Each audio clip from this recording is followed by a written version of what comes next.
A little birdie told me that there might be something at Guardian Angel that I need to go grab for Michelle first thing this morning. So I'm headed back to Guardian Angel, but just for a quick pickup. It's 80, cloudy, and of course there's another chance of rain today. Looks like Friday's gonna be an awesome sunny day though. I just missed the door opening. Should be okay.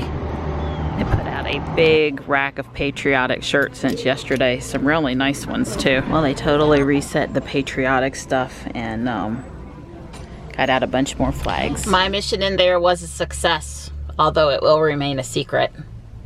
So as I was leaving the house, when I went into the garage, of course I was running late, and there was a Carolina wren, a bird, in the garage fluttering about. I have a couple little cat footprints on my window, on Ruby's window this morning. I guess the cats realized the bird was in the garage and were trying to assist it. Gray and Slate. I don't think that's exactly what they were doing. But anyway, I left the doors open and Don was gonna head out there and see if he could, you know, help the bird realize where the door was and leave. Because you would be amazed at opening the door. Oftentimes they still don't understand how to get out. So I'm sure everything is okay now. When I get home, I'll get Don to give me a debrief on the end of the bird incident. I'm getting my morning daily dose of caffeine here at Chick-fil-A before I head back to the house. Did you get your mermaid? Shh, you weren't supposed to say. Oh. Yes, but yes, I did. Mission accomplished. So did you have to help the bird out, or did he just go out on his own? I did, just went out and I didn't see him. Okay, so he must have figured it out. That's good. I don't see him in there now. Yeah, those Carolina wrens, they like to nest in the garage, so hopefully that's not what was going on, because they've been known you leave the garage door open a few hours and the next thing you know you've got a nest inside the garage. They nest in the strangest places. Now that the sun is out, woo, is it sticky.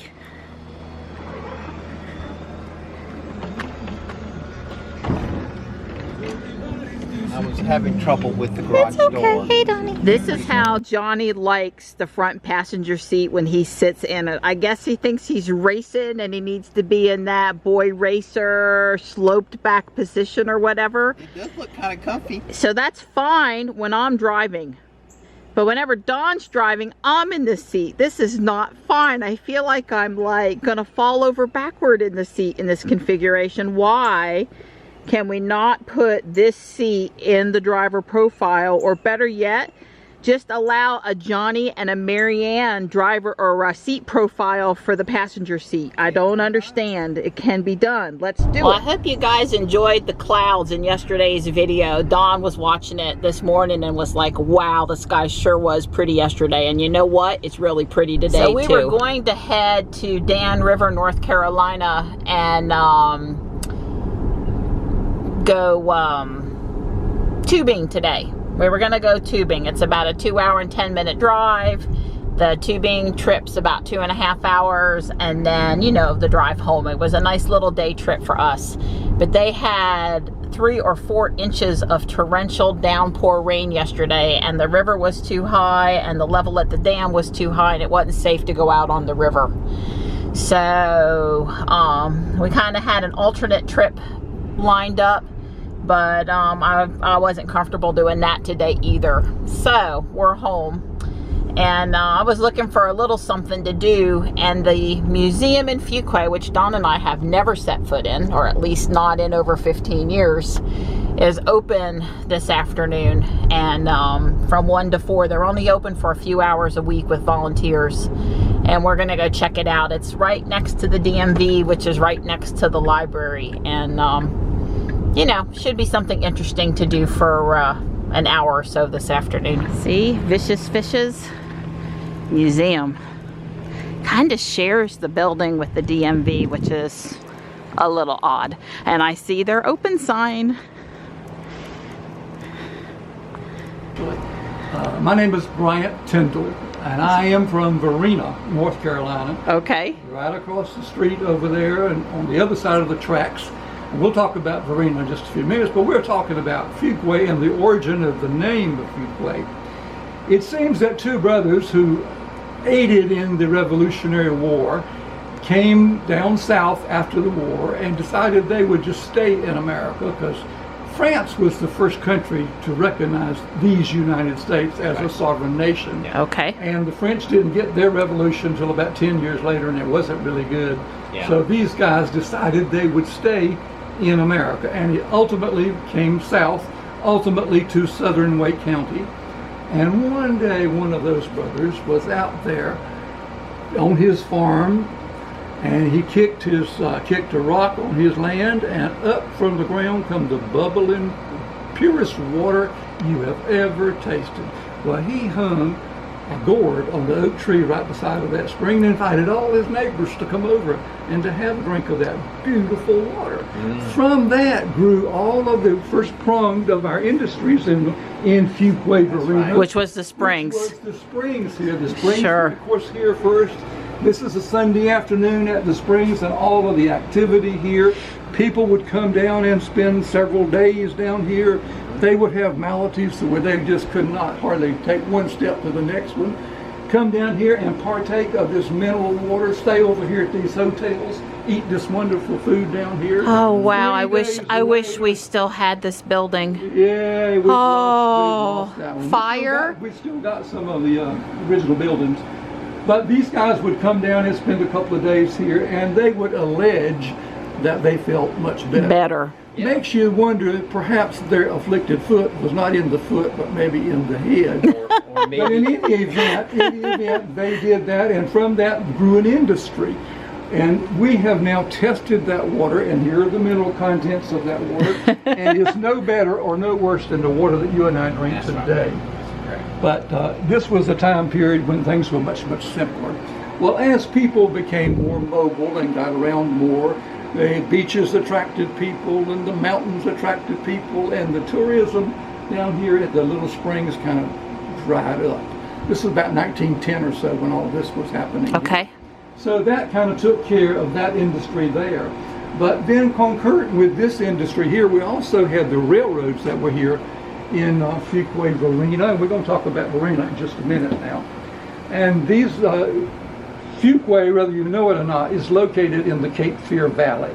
Grows the straightest pine trees you've ever seen. And the pine trees were sent up to the northeast.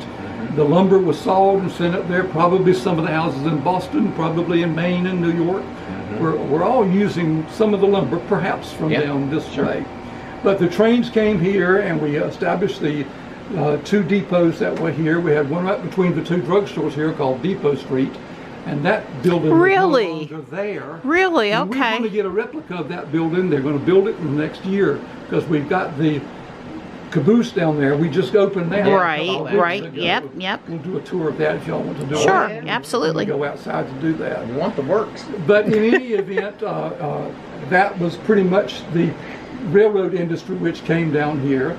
Now the railroads, when they came, they named their depots after the closest town to the depot. Sure. Well, guess what? Let's go over here in this room. Well, let me tell you about the tobacco before we go. Okay. The third prong of our industry was the tobacco. Of course. Now, I grew up a Southerner, as you can tell from this accent. I grew up in the South, and tobacco was a crop that was grown, and people were proud to grow it. They used to ride around on Sunday afternoon and look at each other's crops and just marvel at how beautiful the tobacco was. They nor we had no idea that that was poison and that we were killing people with all of the maladies resulting from smoking or partaking of the tobacco in any form. So the government came along about, I think it's been 12 years now, and bought us all out. Said stop raising tobacco, but they didn't make it illegal. You can still legally grow tobacco here, but no longer do you have a bottom price support on that tobacco, as the Stabilization Act provided a bottom to it. Is that enough detail about that? Because that's a pretty complicated I think so, especially since Don and I toured Duke Homestead last week, and we've also been to the Tobacco Museum in Kenley. In Kenley, I love to go down there. Yes. Well, that's basically what this area. This is the Fertile Crescent through here. This is the Brightleaf Belt. Folks were growing tobacco around the turn of the century up in Granville County, right on the Virginia-North Carolina line. They knew nothing about crop rotation, and tobacco is vicious on the soil. If you grow tobacco year after year after year after year, you're going to wear out the soil. They didn't have that concept. So when they ruined their tobacco, it all started dying from a disease that they call the Granville wilt, which the tobacco would just come up and just the roots would just give way and it would just collapse right there in the field. So they started coming back down to the area of southern Wake County, and they got looking around at the dirt, and they said, my, this looks just like our soil looks in Granville County. Okay. Why don't we all move down here and start growing tobacco? And with about 12 families came down here, and there was already some families that were really originally from here that were growing tobacco a little bit, but not commercially. We cranked up the commercial tobacco, and at its height, Fuquay Varina had 11 warehouses on an auction system here. Tobacco was big business. We had Farmers Day, had a street dance, and the band on the back of a flatbed truck, and honoring the farmers and giving out prizes for the. If you sell your tobacco at my warehouse, I'll give your wife a new sewing machine and all this inducements to do this thing. I can think of at least Farmers 3 really from here. Greatly. They're not so greatly elevated today. Yeah, not so respected anymore. Now we've covered the 3 prongs. We said they were the springs, the railroads, and the tobacco. Okay. We still haven't talked about Varina, but boy, do we have to talk about that. Let's go over here. Okay. And I don't know how much of this you're filming, but I don't. Hopefully that didn't sound too loud. It doesn't matter. Actually, now, you were right to start with. Fuquay, we couldn't pronounce that. We couldn't pronounce that French name. Was it really Fuquay or Fuqua? Fuqua. So if we want to sound special, it's Fuqua. Special, you had to put that. Okay. But we couldn't do that, so we just threw the Y on the back of it and called it Fuquay. Yes. And the story goes that there were some folks coming down the road here from Boston, and they saw the sign Fuquay Varina. I thought, golly, that's a terrible name. How do you pronounce that? So they stopped at the Burger King, and they were perplexed about the name of this thing. They stopped at this fast food restaurant, and they finally asked the lady at the counter there, how do you pronounce the name of this place? And her classic answer was, Burger King. I have given away shirts. No more funny stuff. I have given away shirts with the phonetics on it to people that come for a month, like at the Taekwondo school or something, because it is funny. Now, we had to move up to the Civil War now, 1860 to 1865. Back in that time, oftentimes the Confederate soldiers were lonely and not as well equipped as the Northern soldiers were. And by the way, the cause was wrong, and we're not going to discuss that anymore, but it was the wrong cause. This young lady right here, whose name is Virginia Eyre, a lady from Cumberland County, she corresponded in a pen-pal relationship with a gentleman from Fuquay, whose name was Squire Ballantyne. And she would not dare use her real name, but we're talking about 1862 now. Ladies just didn't write to total strangers and put their name on the letter. So she made up a pseudonym, and she decided, I'm going to name myself Varina. And she signed all her letters, all her correspondence to Squire Ballantyne as Varina. Now, coincidentally, and this cannot be proven, but I need to say this anyway, Jefferson Davis's wife's name was Varina. Right. Many ladies picked that name in honor of the Confederacy. Whether she did or not, I do not know if that's the correct. I can't say that she did that. But in any event, they both survived the war. At the end of the war, they came, both of them came back to this area, her to Cumberland County, he to southern Wake County. They struck up a relationship, never seen each other, had one of those internet right, before there was an internet, and, they married. And because he knew only Varina, that's the lady he fell in love with, he didn't fall in love with Virginia, he fell in love with Varina. Varina. He named, he always called her Varina in all the correspondence and all of their conversations. She was addressed as Varina. And to honor her, he made application for a post office down here a little bit south of Fuquay, and guess what they named it? Varina. Varina.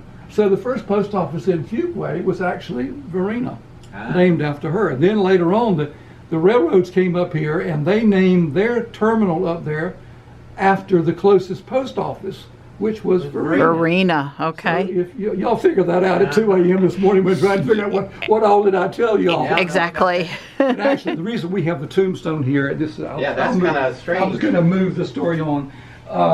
She died first, he remarried, and his second wife moved him and later on her to Oakwood Cemetery.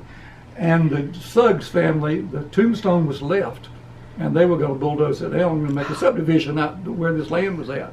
But they gave it to us instead. Oh. So that's how we wound up with her tombstone. Now, I've been to Oakwood. I do tours at Oakwood also. And she is up there on the left side of him, and he's on the right side. He's in the middle, and there's one on the left and one on the right. They're two marriages. So the wife moving was not a mean thing? No, it wasn't a mean thing. Okay. I don't have any malice in there. I know of no malice in that. So. But in any event, they did honor her because she's up there. Virginia is there. She has a tombstone. Better than this one, by the way. Yeah. Big tombstone because the family was pretty well to do. The Ballantines were very well off folks. Yeah. The dairy, we had a Ballantine dairy name for that. Right. Y. Ballantine was the first agricultural commissioner in North Carolina. I know I'm giving you too much information. No, it's great. I'm soaking it up and loving every sentence. In any event, this room over here now, this whole building, let me just talk to you about the building. This entire building was the administration, it was the town hall. Town hall. And when I moved here, this was the fire department over here.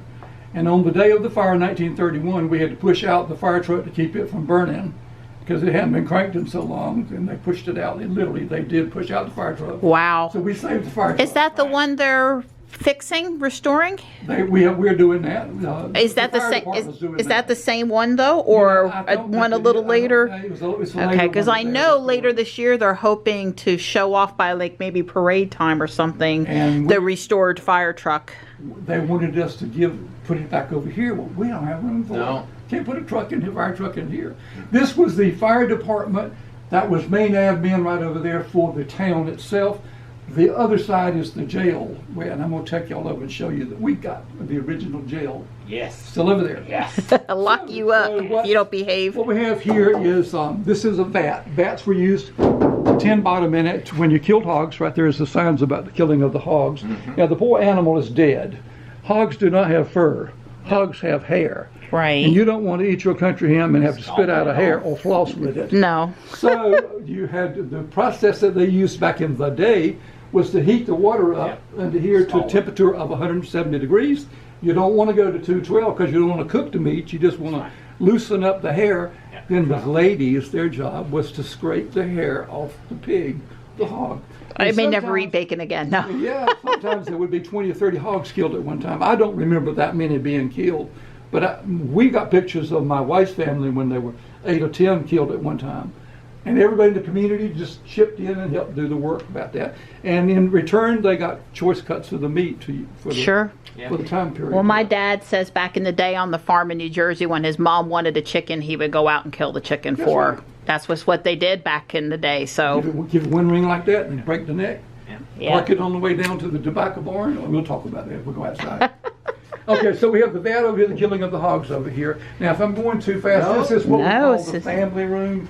The people who have given us stuff like these two big organs here, and I love the organs. Oh, wow. I don't mean to be making light of them, but they take up an awful lot of room.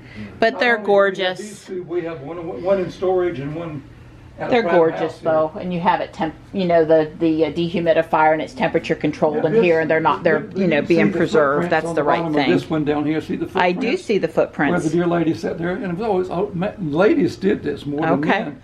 Push the bellows back and forth, running the air from here up through here, and hitting the notes. I have no musical abilities. Nor do I. Notes. These were used to put the lamp on or the lantern or something. So you could see the electricity. So you could see to read the music. Yeah. And here's the we have footprints. another example over there of it too. Well, it's I think the footprints are neat. It's absolutely so. Brattleboro, Vermont. It says. Yes, that's right. That's where it was made. E.L. Carpenter Company. Yeah, here. Yep. Anyway, now back in the day, let's move the story on here. Back in the day, now you didn't have transportation. We're talking about 1880s to 1910 or so. So you might think this is just something for a child to have a toy. This is not. This is a exact model of a deluxe fire stove, wood stove in our case. When the guy would go around and sell them to the women. He'd bring the model to show them. This one is a deluxe because look here, guys, you've got. Guess what goes in there? Hot water. So you would have water to wash your dishes with. Wow. The pots and pans all match the whole thing. And this is interesting to me because if you look down here, you see the feet on this right here.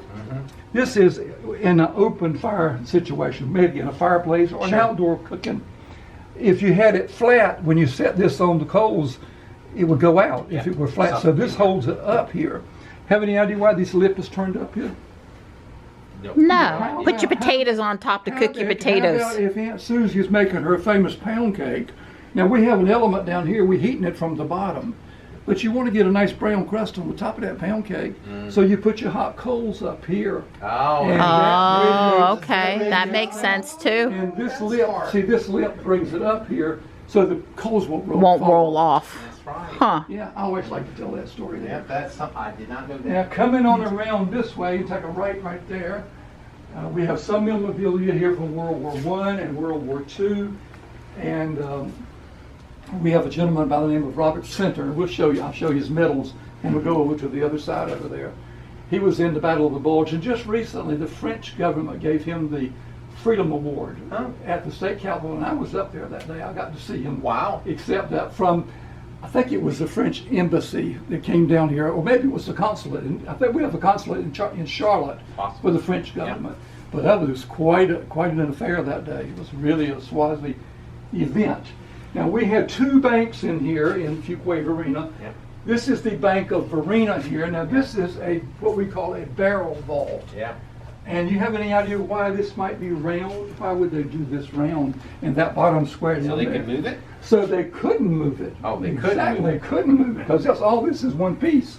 You put a square on the bottom and a round on the top. It is very difficult to put that on a dolly and go out the door with it. Unlike this one right here, which could be easy to move. Right, that uneven. That's right. Yeah. Well, plus, and we tell the kids that there's $10,000 in here when they gave it to us. However, the combination, nobody knows the combination. And so these kids are just in here just constantly trying to figure out ways. Really? I said, nah, I just made that up. But makes for a good story. Now, where did this one come from? This one came from Bank of Varina, and this one came from Bank of Fuquay, Talton's Diebold safe here. This one over here is a home safe. I want you to look at the workmanship in this. This is really neat. Now, banks were not available much, but fires were very common. That's right. In the wooden plank houses with that light knot wood on them. So notice this wood, you got to get a fire mighty hot to get through all this stuff here. This is cypress wood in here.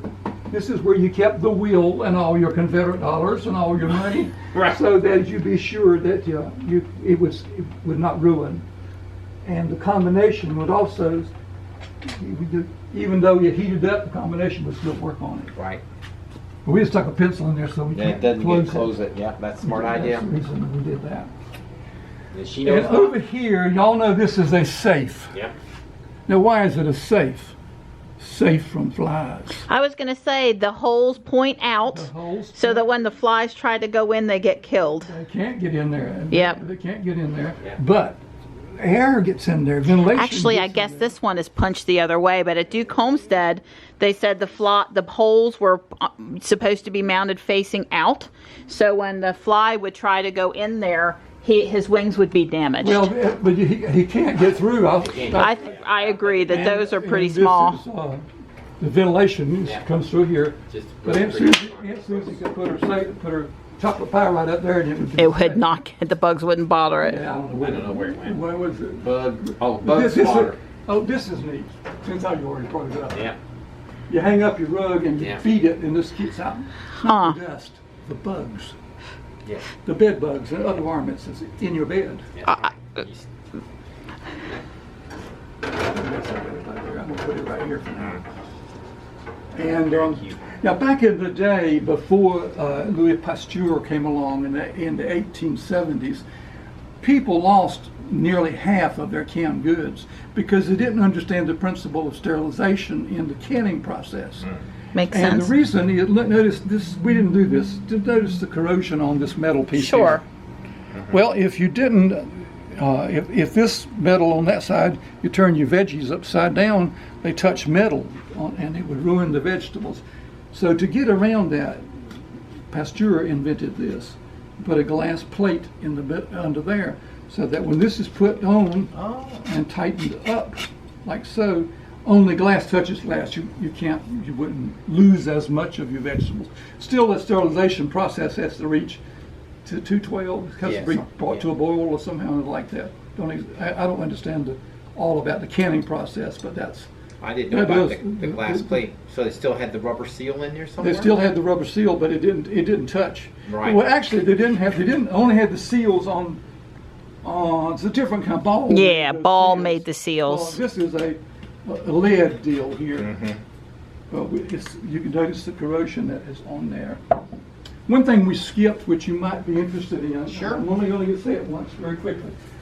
We were criticized recently. Not criticized. Someone said, "Where's your Native American presence here?" Right. Okay. Well, we have this. This was given to us by a gentleman who was just here a little 20 minutes ago. He's just left. These were found in Wake County. Now, southern Wake County does not have a Native American population who were here on a permanent basis.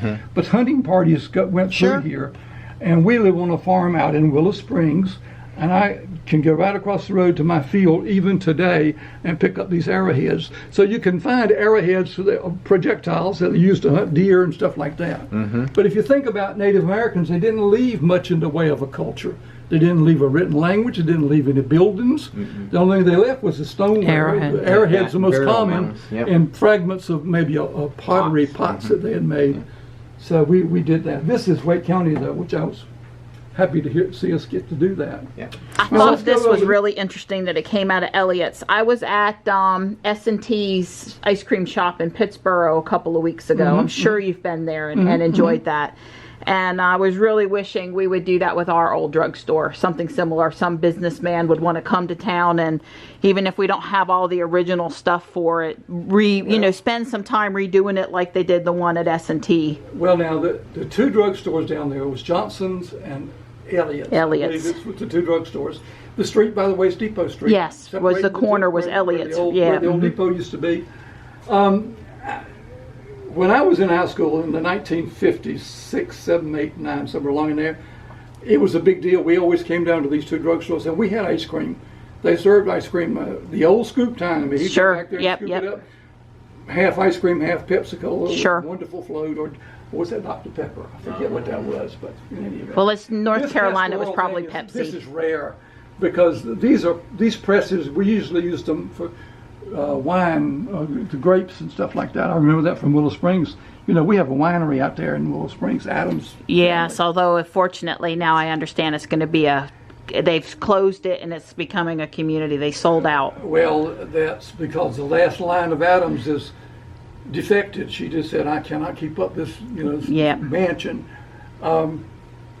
Let's see now, that was I knew her name. Joyce was her name. They've actually pulled out the vines and everything because I lived in the neighborhood behind the winery in Oak Hollow Estates out there before I moved to Fuquay with Don. Yes.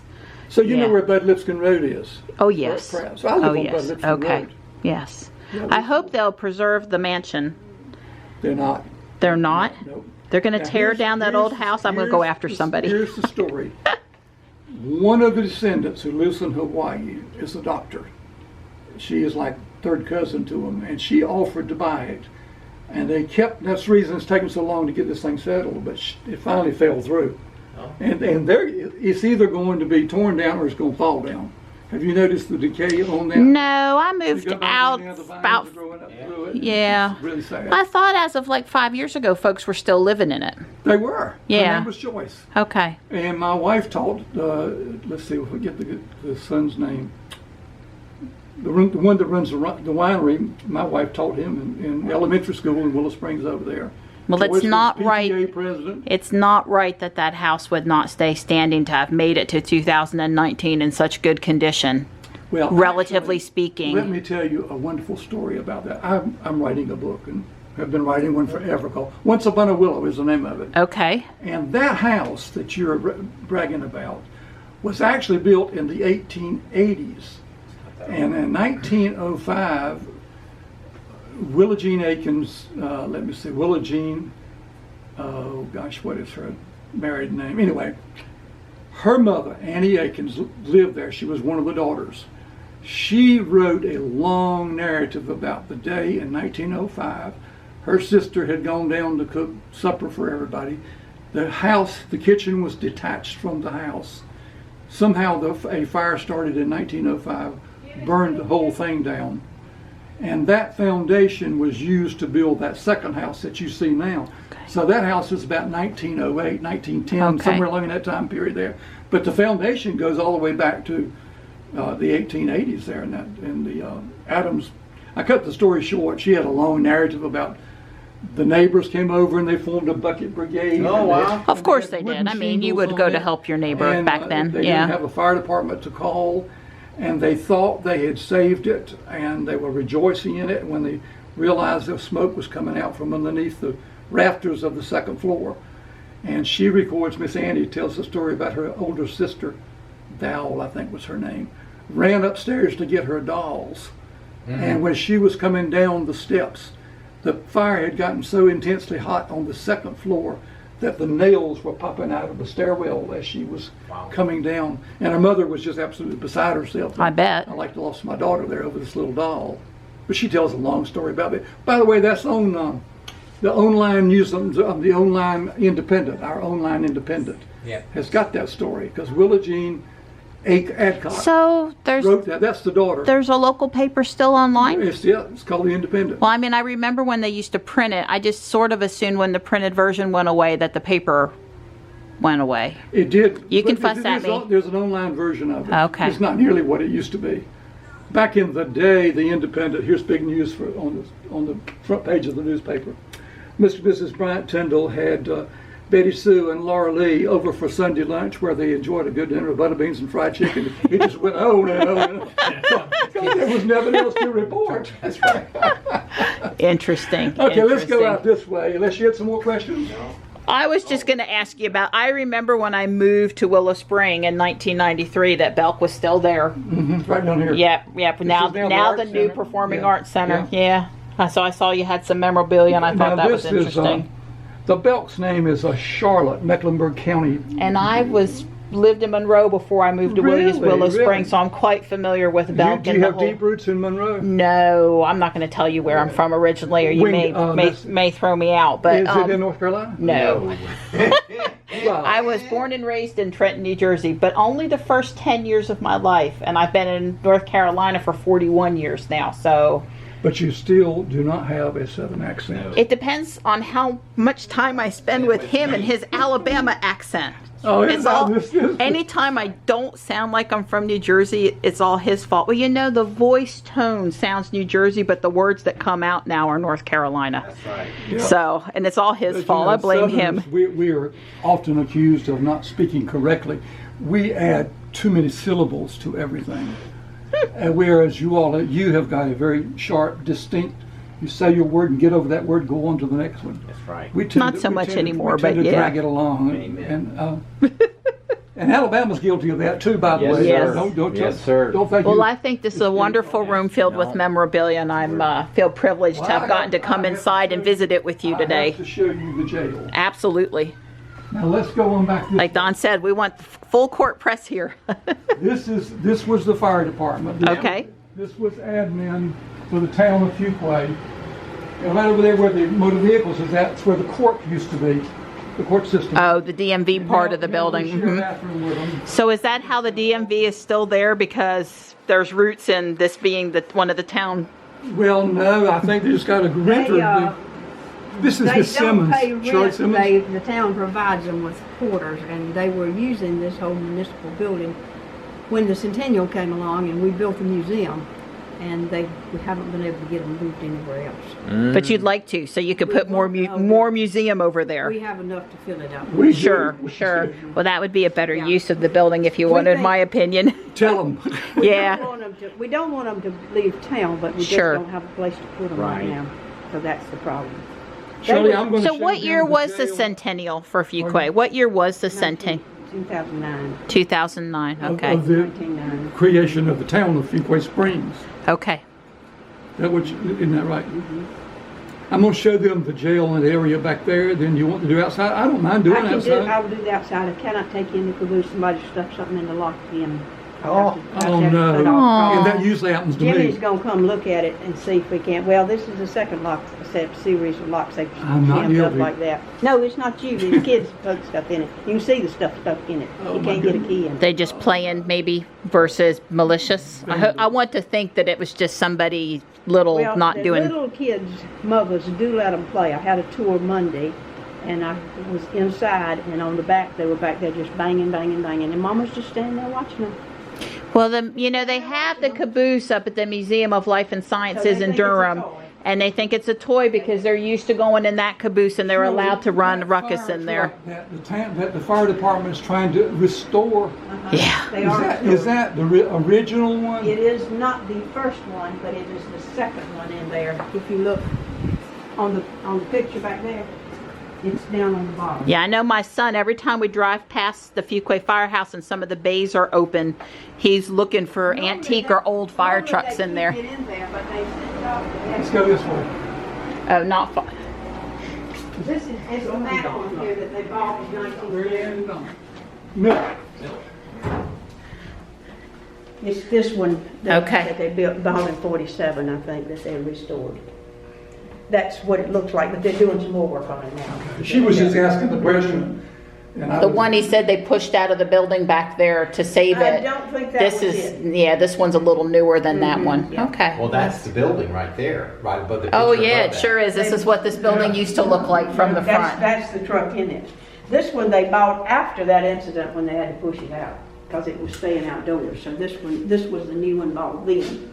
That one was one they had bought from Durham. This one was most interesting to me because Mr. Bradley said it was really messy. He said it was a soda wash, and whenever they spread it out for a fire, he said it was just awful. It went everywhere and you could not get it up. He said it was just the most terrible thing to fight fires with that foam. Right. Yeah. Well, I'm just going to take them back and show them the jail again. Okay. I guess I never knew there was a fire on Main Street in '77. We've had a couple of fires. The 3 fires on Main Street. First one did Elliott's, and it jumped over the wooden buildings behind it and set the new brick building on fire. The building was built only 2 years earlier. Set it on fire. The whole interior burned out. They watched the they watched the dentist chair fall through. Oh. They watched it all because they had to fight it with a bucket brigade. We're talking about bucket brigades a few And they minutes lost, ago. so they didn't have it. So that. And what year was that one? That was 1916. That's Okay. what they lost in it right there. That's it. And then they bought the truck and they had it back here, and the store didn't have a place. This fire came along. They had put some fire hydrants in town, but the truck and the fire hydrants didn't mesh. Yep. So it didn't work, and so they had a terrible time. So this one lost all that block between this big building on this end, which is Proctor Barbara, and the bank on the other end. So it burned out all the middle, started in Proctor Barbara when they were welding, and a spark got in the gasoline. So it burned all that out, the theater and all that. They redid this building, built back in between it, and then sometime in 1977 in the early morning, they found fire in the upstairs of this building. They never knew what exactly started it, but it burned that rest of that building up to the bank again. This one's kind of interesting because when it built, they had just built Dr. Kozart's office on this end and that K&B thing on this end. Right. They were just building them. They said that K&B had a flat roof. It got so hot from the fire on Main Street that the tar ran down the roof inside. Inside Wow. the building, yeah. So, So there was a lucky that they saved anything, I guess, if you want to look at it that so way. does that mean the buildings on Main Street, not too many of them are original? Everything on the other side is original, but on this side, there is nothing between the bank. So, and Mason Bar. Stick Boy is Now, that not, block's not burned. Stick Okay. Boy is the original Okay. building. Yeah. so help me out one more time, something modern day that was where this was, where we lost. What's there Parking now? lot. Okay. It's that whole parking lot. Yeah. Oh, where they put the amusement rides when they have the little, They didn't build it okay, back they didn't after build that. it back after that. Blanks. Okay. And so Elliott's didn't actually burn to the ground, so they renovated They the, saved the brick building and Okay. rebuilt inside it. okay. And that was the A.W. Thompson building. It had 3 stores in it at the time, but Elliott's finally divided it between 2 of them. But that's the stories. This is Well, we're the gonna do- Fuquay Varina that built Rich Stevens Supply. Right. So that.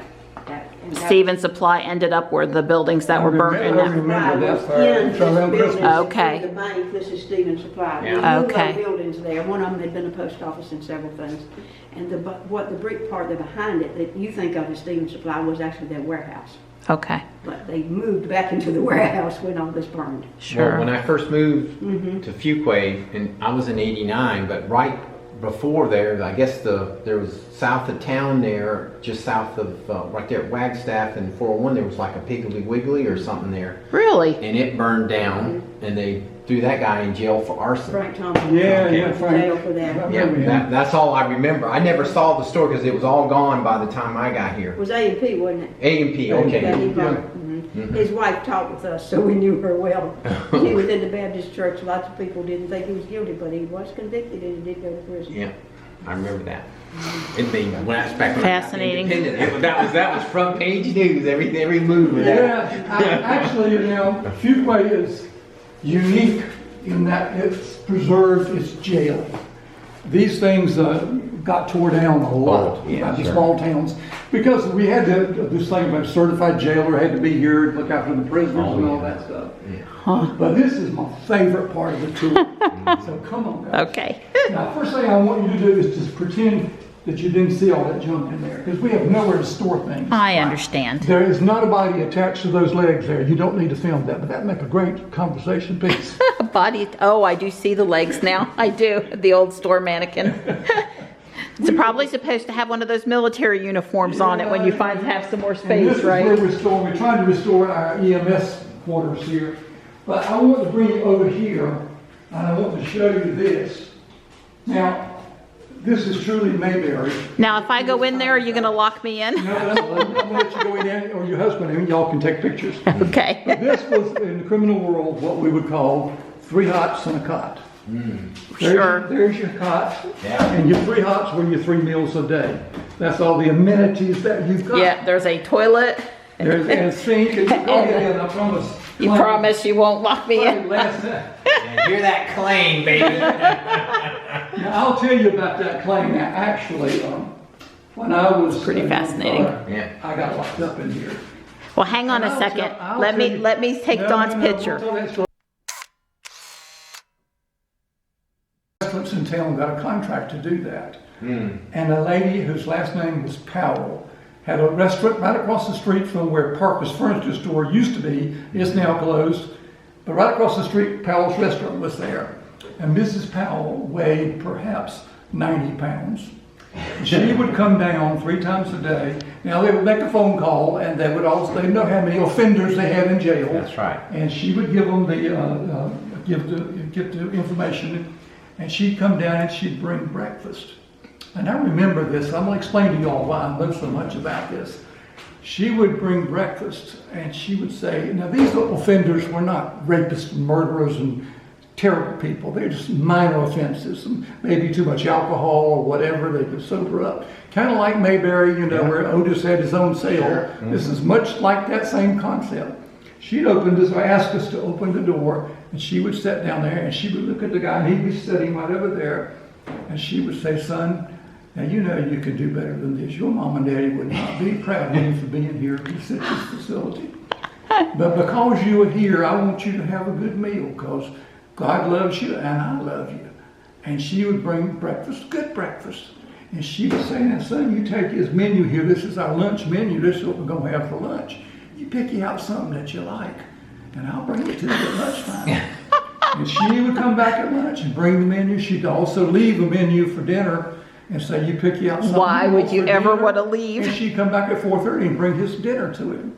So the guys were, they were not, this was not a bad place to be, other than the fact that this thing locks at night. Yeah. So you asked me why I know so much about this. Why do you know so much? Were you caught speeding on Main Let's Street? come over here, guys. Let's come over here. I had a set just like this kitchen set in the 70s, only mine was green. What a memory. Here, I was the chief of police. What did I tell you all my last name was? Tyndall. Wonder, Oh, look at here. Wonder what this could WT. be here. This was my dad. Aww. He was chief of police in the town, unincorporated community of Varina. Oh. A force of one man. And when the two towns merged together, he came down here and was not the administrator of the jail. That's too fancy. He was just a night watchman, and part of his job was to stay here at the jail when there were offenders here. So I was here a lot, because back in those days, your dad and your son, you could come down and stay with your dad if you wanted. There was no rules against that. Sure. So one time, Dad said to me, I must have been 9 years old, maybe 10. Son, how would you like to be locked up? And I said, yeah, that's a great idea, Dad. Let's go for it. Let's do it. He took me right back there to that cell. And he opened that door and went in, and he locked that door. And he said, I'll be back in a few minutes. And he left the building. Were you raising mischief around that time? No, I had done nothing wrong. He left the building, and the reason he left was at 10 o'clock at night in the unincorporated community of Varina, we had one stoplight. And it's right up there where the CVS is today. That intersection over there. Yep. And at 10 o'clock, you had to turn out the stoplight. And the reason being, if you're out after 10 o'clock, you don't need the benefit of a light to help you get home, because you got no business being out. That's right. And you're probably up to no good. Now, Don, how close is that? How close is that to the truth for you and me? Sounds reasonable to me. Yeah. Don has said that within the past couple of months. We read about something happening to somebody. It's Nothing like good happens nothing after good midnight. happens after midnight. If you're on the road at 1 a.m., So that is. that was my story. And then he came down here and was a night watchman for a while, and he passed away shortly after that. But I have that memory. I came down here a lot with him and remember all this place. I remember the offenders that were here. I'd go back and talk to them.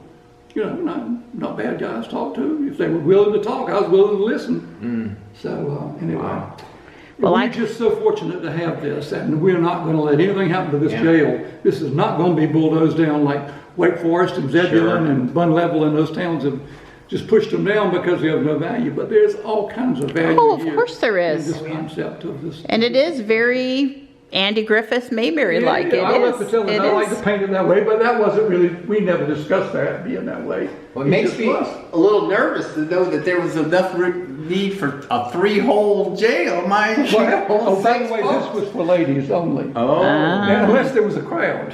And they always started back on this side and putting, you could be by yourself if you chose to be. If there were two of them and there was space available, you know you had 2 bunks. With a warm meal from the nice lady at the restaurant, huh? Let's go up to, we skipped Dr. Kozor. Let's go take a real quick look at that. And then Shirley's going to take y'all out and give you a tour of the other side. And Dr. Kozor, this is an interesting story. Now this is a name I haven't heard. You may know something about this. Both of you may have heard this. Dr. Kozor, well, actually, let me start here. These are our dynasty here of doctors. This was James Judd, and I knew him well. This was his son, Glenn Judd. I knew him well also. The grandson, Dr. Curran, whose last name just got changed because it came down to his mother's line. She was a Judd and married a Curran. Okay. But he was the grandson of this guy over here. And he's no longer in practice. Do you remember Dr. Curran? You ought to remember him. No, He was right over here on the Gary Jones was my industry. doctor when I came to Fuquay. Yep. And then now, of course, the doctor. I say the name because my wife, we used to go to Jones also. But in any event, Dr. Duncan. No, that's No, Dr. Duncan's not right. Never mind. Okay, That's sad. I can't remember on Dr. Dr. Kozort. Well, that's because you don't see him. You I see don't the PA. yeah, That's see why you don't Stacy. know his That's name. why I know Those my doctor. PAs. Yeah. Dr. Kozort was killed. Oh. He was murdered at his office. Murdered? Very unusual. We just don't have stuff like that. Murdered. He was murdered. This gentleman right here, who had many mental problems, came to Dr. Kozort's office. Dr. Kozort was sitting right here, and the guy came to the desk there and said, "I want medical treatment and I want it now." Well, he said, "Well, I can't do that right now. You need to make an appointment. I may not be able to help you." So I think he got off to the wrong foot with the guy, and the guy just pulled out a gun and shot him. Wow. The bullet hole is right back there behind the desk here. Dr. Kozort was sitting down, and the wound was lower abdominal, and he bled out and died. And Wow. Mrs. Kozort gave us all of this, and with the understanding we tell the whole story about it. This was a family doctor who, if you had a malady or you had needed treatment, you were treated, and the bill was asked about later. It was never before. And just the kind of guy, I remember him so well. His office was about a block and a half away in the little brick building, which is right over there behind Ann's Diamond Center. Now, I believe Ann's Diamond Center is gone now, too, isn't it? It is. Well, there was a little brick building right behind it. That was Dr. It's a Kozort's real office. estate office now. Okay. But at least the building is still standing. So My, how the changes occur. About the independence, I skipped that because y'all were talking about the fire. Oh, The- we the know about independ- Independent. The Independent was a newspaper that began here, that we had several newspapers on the wall, and there you'll see little short-lived ones that we don't really know how long they were here. But the Independent in 1935, they decided they wanted a town newspaper. So they invited this fellow from Dunn to come over, Todd Caldwell. They talked to him about it. He decided he would start a newspaper here. It ran until they closed it in 2010. And he didn't stay all that. He died. Right. But, no. So that became, it was a really good newspaper. And we did have a lot of stuff in it. And that's so I remember it. They But gave then- us- yeah, I mean, this collection, we have from 35. We are missing a year. There's one of these volumes. Somebody Wow. used to could go in and borrow them, and they let you take them home and use them. And somebody didn't bring one back. I know that's what happened. When in 1952. And then and then we have a few doubles where they did more than one. But these were all in good enough shape that they could bind them. The others over folks here look forward to were it. too Yep, far more gone. on. They stored now them. had they been scanned in any way? So So we, at some point, we would probably try to scan these, but right now we don't want to.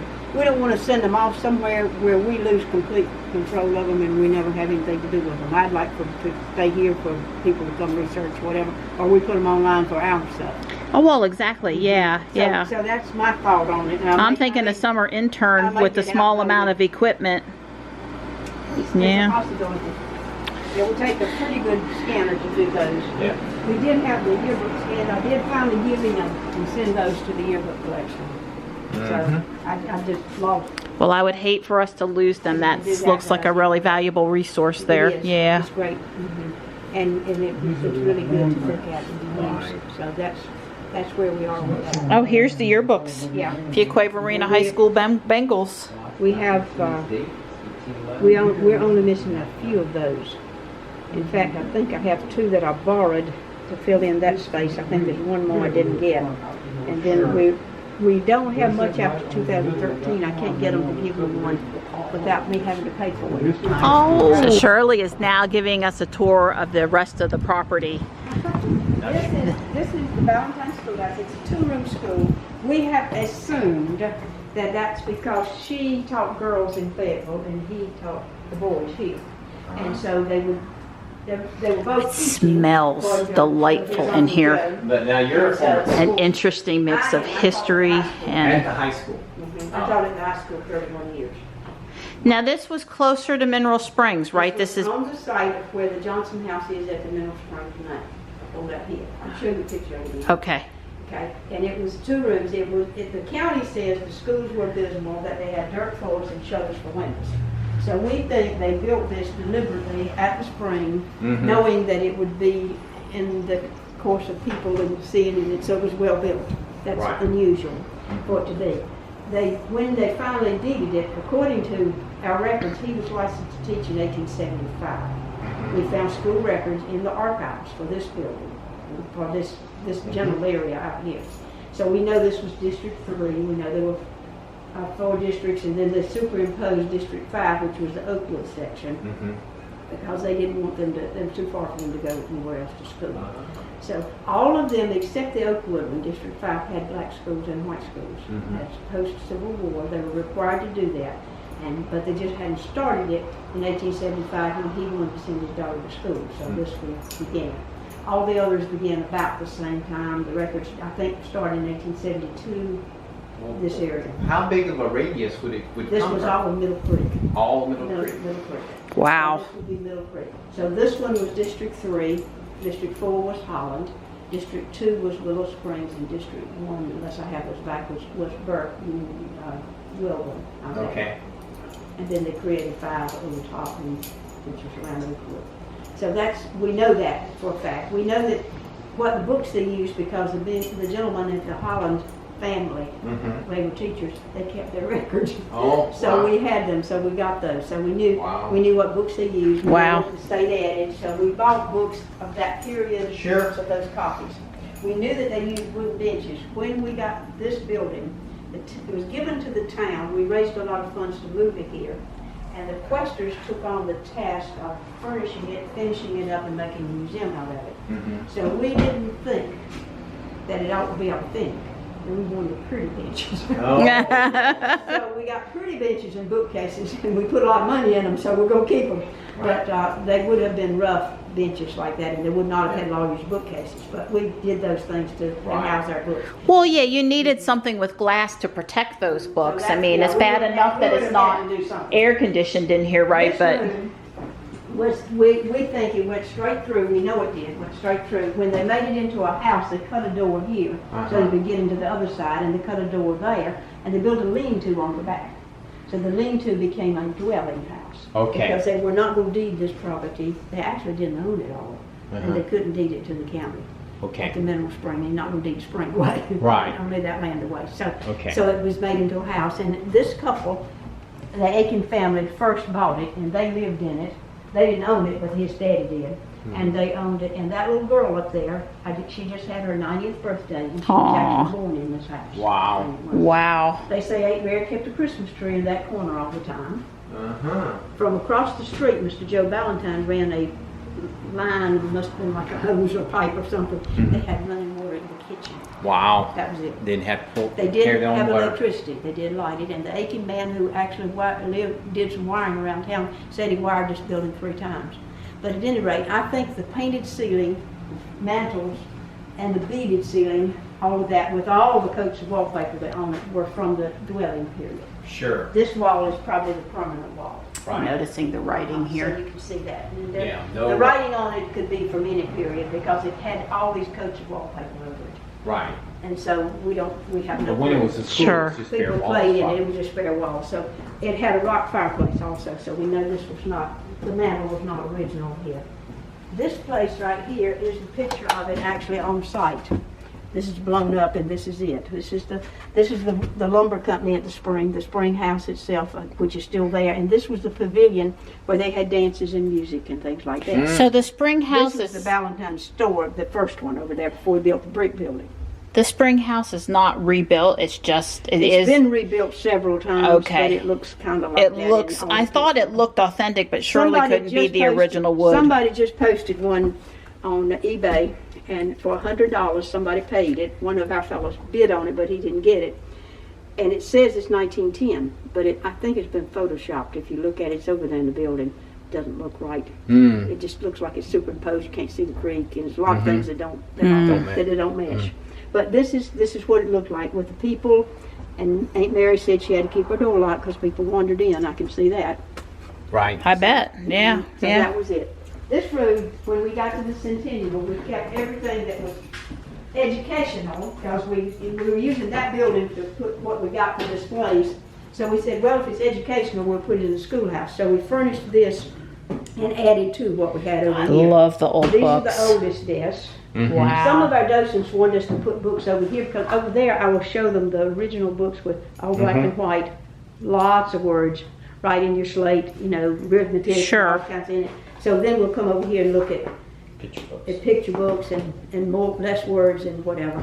Sometimes I'll read them a lesson over there which says, don't take the boat out unless you ask mother, and don't drink out of the teapot, it's hot. And then I'll come over here and they'll say, run, John, run. I'll say, what did you learn? Well, when I was in So, high school, we used to have a seat, just this wooden yeah, seat, just you like can this. see where they went from writing with a stylus or whatever, Yeah. if they wrote it all, to the ink fountain pen, Yeah. and then to the ballpoint pen when they didn't need the That's ink right. well anymore. So most of us who went to school in this era remember getting our pigtails plucked in the Oh, ink. sure. So we know that. This over here was a flag that stood over the first high school building here. Now this was elementary. It moved once over towards Lincoln Heights, then it ended up here where the funeral home is. That was called Fuquay Academy. It had about 3 teachers and a principal.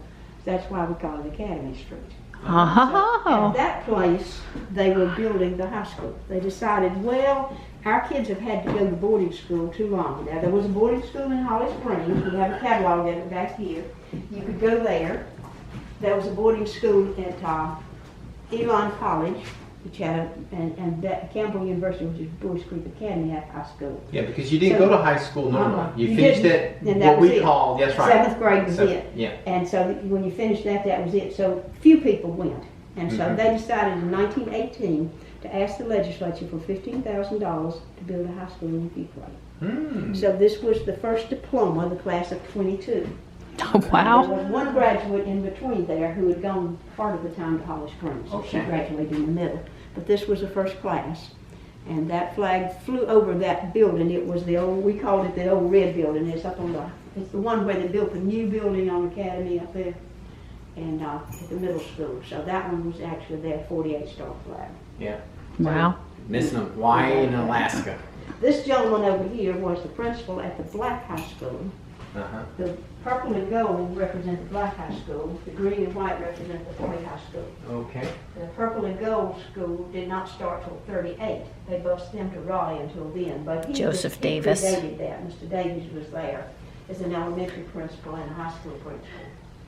We need to get Mr. Fleming, who served a long period in our school, but we just haven't gotten his picture. He's honored well in the Baptist church with the library and all that, but we just haven't got his photograph over here.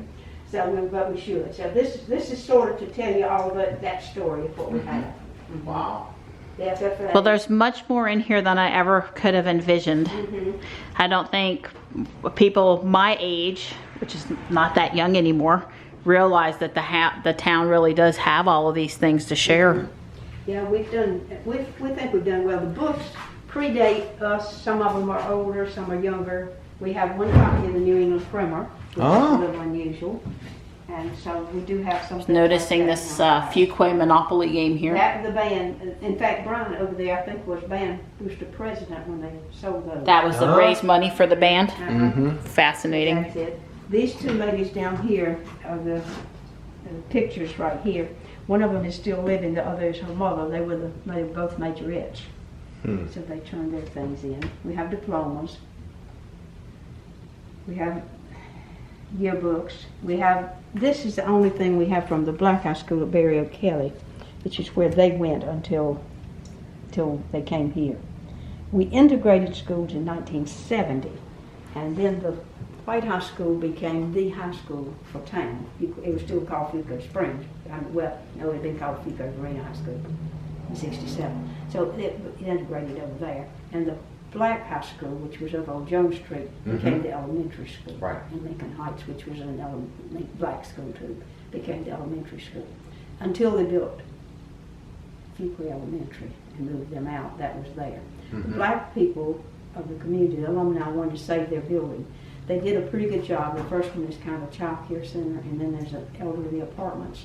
The third building, which was their gym, they were saving to build, and they still hope to build something there. But the roof caught a lot of snow one year, and it fell in. So they lost that building. They just didn't have the money to do anything with it. So what's the story behind Falcon Park? Falcon Park was the first park in town, and they decided that we needed a public park. The Lions Club was big in it, and several other people, Dr. Cozart and some others, Mr. Hunt, who was the ag teacher at the high school, was real instrumental in it through the Lions Club. So they bought land from the Tillies, which was their cow pasture. Now the actual gym was there. It was a WPA project. Oh, the gym was the WPA it project. was, Okay, all right. But the rest of- WPA. WPA, Works Progress Administration. Okay, from World War II? No, from Roosevelt era. Yeah. Okay. Depression. The New Deal. Get it New right. deal. Thank you very much. Yes. Anyway, they bought the Tilly property, and Mr. Hunt took his ag boys out. The day project, their class was to go clean up that, cut down all the trees. Sure. That park. And make the park? So they did.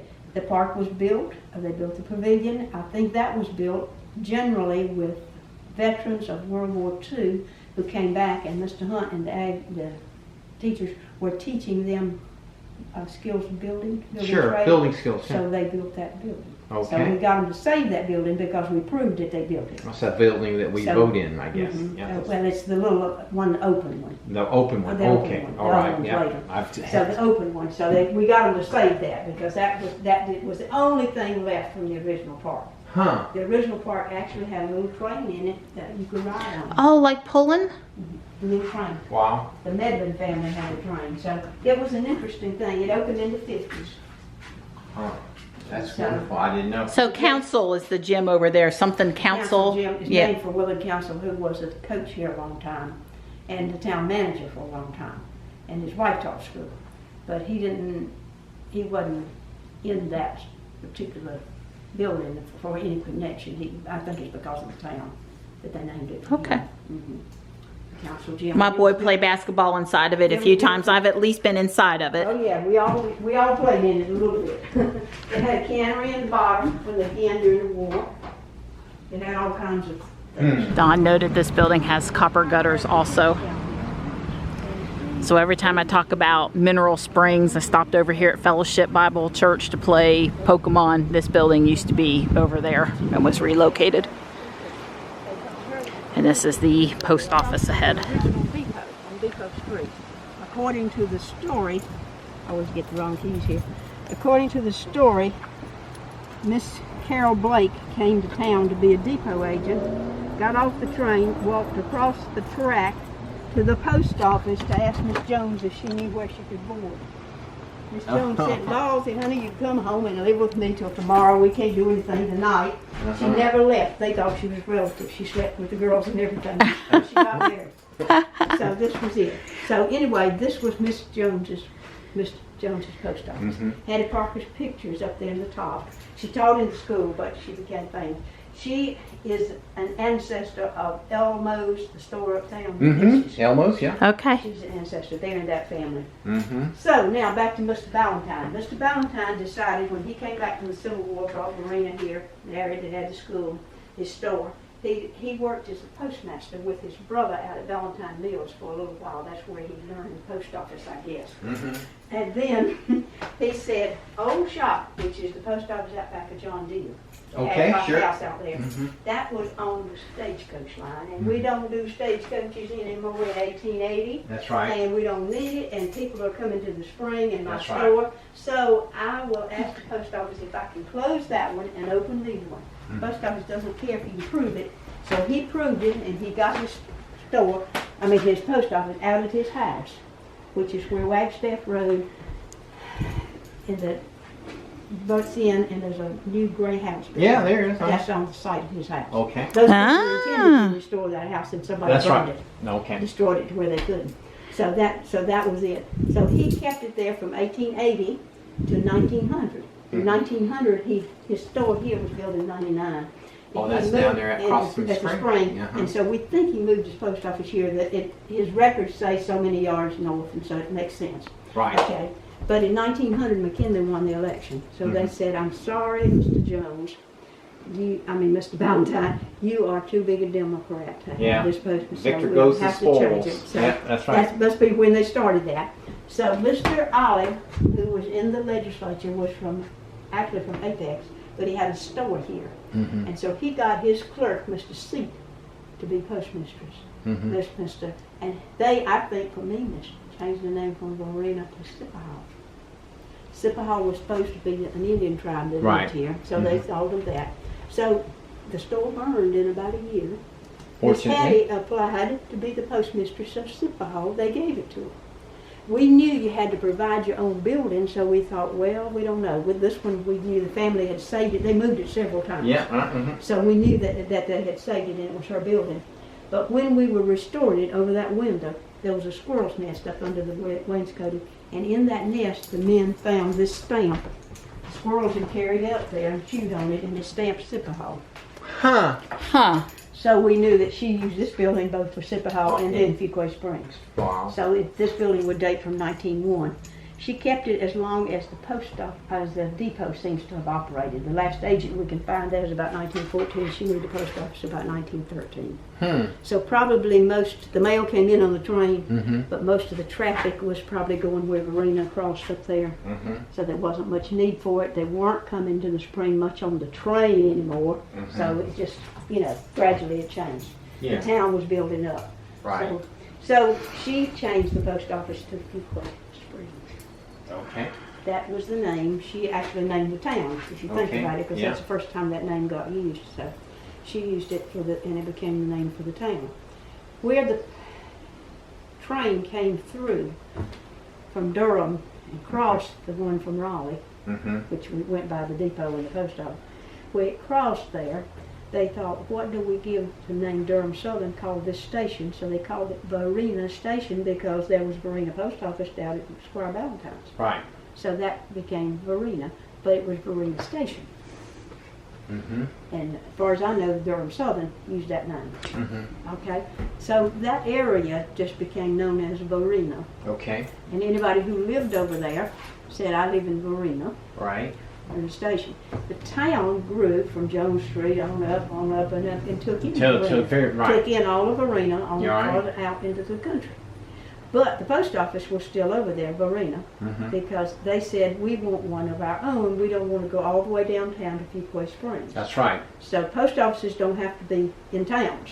That's right. So that made sense. So that was over there. So that post office stayed there, moved several times, and was there in 1963 when they finally said, well, that's part of the town. Yeah. The Baptist, the Presbyterian Church had become Fuquay Varina Presbyterian Church, not Varina Presbyterian.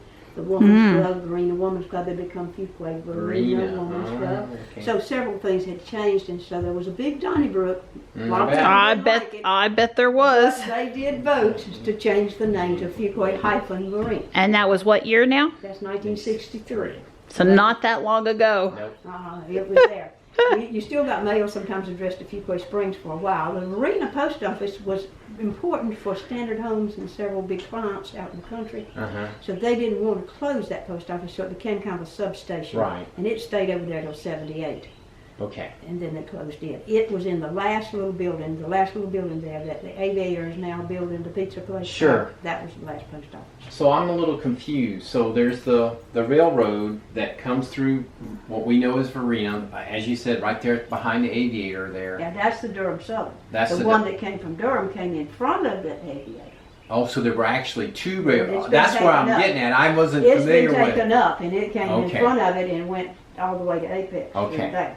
Now is Aviator in the original depot? Like that part there? The Is that? 1910 depot was built, the little wooden building. It was up about where the brick building is. Built in there. You can see pictures with nothing, that block has never burned, but it wasn't there until 1914, that brick building's over there. But this little white building was there about 1910. Okay. This little building.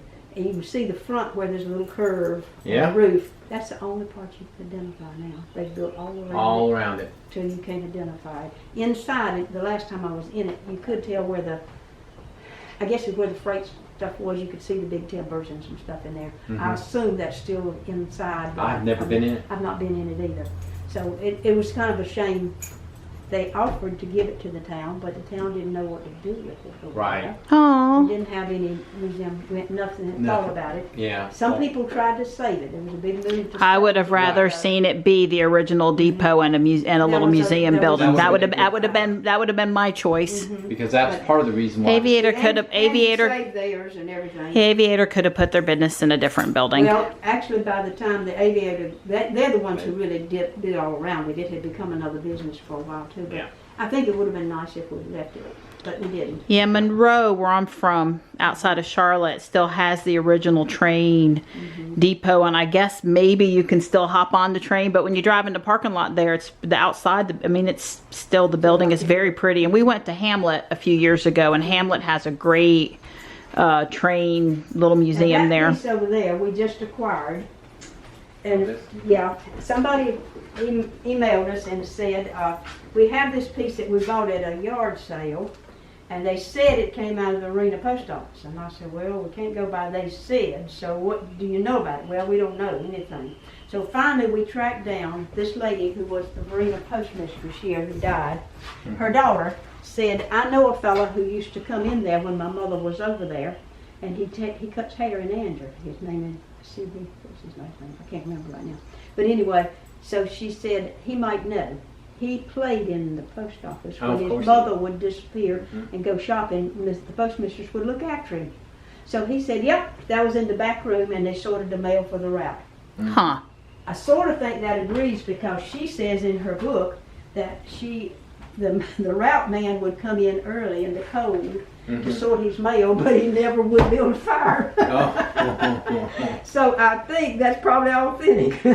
So he said it was back there, so it got moved several times. It now has names on it that tell me that Varina was using it to send mail out, because it goes to different places, including Fuquay Springs.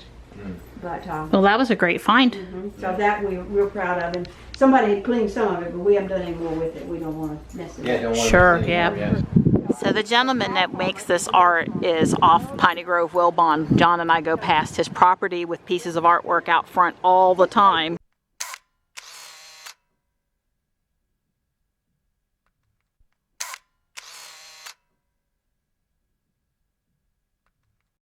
It's what it looked like when we bought it. And we found it, we knew they bought from 365 to 376. And we knew the numbers, and this was 375. Southern had taken it over and renumbered it, so we have both numbers for it. We know where 376 is too, so it exists. Okay. But this one was in Alabama. This gentleman was going to make a house on a lake. Pretty site on the lake. This is what it looked like inside with our rusty old stove. Wow, and you guys started with it, really? Wow. Wow. I mean, look at it in here now. This is the original depot over there with a little turned up roof. That's what he's designing for us, and it will go that way. Between the caboose and the street. That's what we voted on today. So we'll have a platform to get into it. And we'll close these two sides over here, and maybe that'll discourage some of the kids that play on it. I don't know. Well, I think the problem is that with the playground right there, yeah, they just assumed it's part of the playground. We really didn't need that playground, but I don't know if they. I'm thinking when the library moves, there won't be as much traffic, and it might leave. Well, it's just unfortunate. I do know some people that use the playground from time to time when they have events at the picnic shelter. But well, we're probably gonna have it because they say they got too much money invested in it. We told them we could put the depot back there when they gave us this fit. We said, that's all right, we'll put it on that side. Oh, no, we can't do away with that. We got too much money in that. So, okay. Now, this is painted they like could move it. This is painted like it was. Yeah. This is a cupola one, which the fella kind of came up with by accident. He was riding in the back freight car, and he pushed the trunk door up and looked out and thought, woo! What a great view, So they told him we're going to put cupolas on trains. So he could well, you see guys got this gray paint down. So this is the original gray, and there's some still painted, so you can figure that out. And then he had a friend, the brakeman and the flagman, sometimes rode with him, but basically it was a conductor's car. It was his home away from home. If he hooked on in Fayetteville to Richmond, then when he got to Richmond, they pulled his car off, put him on the sidetrack, and set him on the one coming back. The conductor stayed with his car. And that was his car for life, almost. And seemed that way if it wasn't, huh? And in 1985, Norfolk Southern said they cost us $80,000 plus the cost of moving them over every time, and it brings in no revenue. So the conductor can conduct his business of listing the freight going on and off while he rides with the engineer. Right. So they did away with the caboose. Right. So in 1985, Norfolk Southern did. So Right. there was- Yeah. Occasionally there's one on a train where it backs into someplace now or something like that, but they're not used much. All of this was donated stuff. This was authentically the way it looked inside, and we had the one in the 376 one to kind of go by. Go by. Okay. So we kind of know that's what Wow. it looked like. This was his little desk here, and they all. Well, this is different that this one is wood. So what year does this one date back In to? 1940, and it was wood inside, and it was painted. Do you know when they started doing them in metal? No, I haven't looked into that, so I don't know. The one at the Museum of Life and Science is metal on the metal. inside. That's why I was asking Yeah, that and I haven't question. researched that, so I don't know. And me either, obviously. But he had a closet. Closet, in here. yeah. Yeah, he had this one. They put some stuff in it, but I'm not sure that that's what. It says actually emergency belonged brake to it. valve Right. up there. They hung some stuff Yes, in the there. track tools and stuff. That's a But closet. he carried all supplies in case they had a washout on the line, anything they would need. We looked like this one permanently, but I think they've lost the knob on the outside because I pulled it off the other day. Oops. But I understand Duke Power has run the power to it, so we can actually have electric lights in here. But we haven't, it is wired now, Yeah. so it is to have that. So This is the air pressure. that was, brake. that was air pressure. Yeah. And the brakeman was the other person who sometimes rode with him. And in the very early days, I understand when it stopped, you had to go set the brakes on Yeah. every car so it wouldn't roll. Right. But during the time, one of the conductors came through the other day when we had the festival here, and he said, I've slid all the way up. He said, when they would stop, he said, Oh yeah. as Bang, it- bang, bang, bang. That's He right. said it was, so it was a bone crusher. He said it was a terrible place to ride. Wow. I can imagine what, Yeah. what it would Yeah. be While like. it was rolling, it And was probably a not lot too of bad. a lot of the wooden ones got set on fire from Right, the stove. because of the stove. But I don't think they used the stove. I'm sure they must have had to in the wintertime though, because it was cold. But I think it was mostly when it was on sidetrack that they did that. Yeah, that makes sense.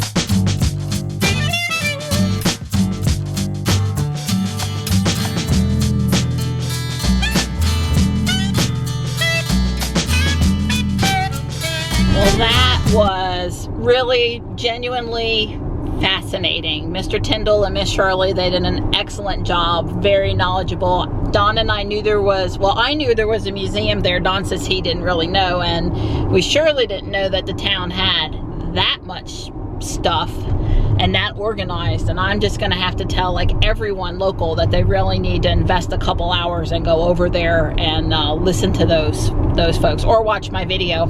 Hopefully the sound quality will be good. I felt it was important to preserve what they said. It's one thing to have a piece of paper, but it's a whole nother thing when somebody's talking about the history and lived through some of the history, and it was really enjoyable for me and Don. So this is Fleming Loop Park. I understand they're putting in soccer fields and you know, bathrooms and such. This is where the Hot Air Balloon Festival was supposed to happen this year, but didn't because, well, it looks like that. And also, this is where I brought Johnny a couple times when it was still sort of a road in the middle of a field to practice his driving a few times, but then all of this construction started happening and we couldn't come back over here anymore. It looks like it's going to be a really nice park. Yeah, it does, and have real parking and everything. So, wow.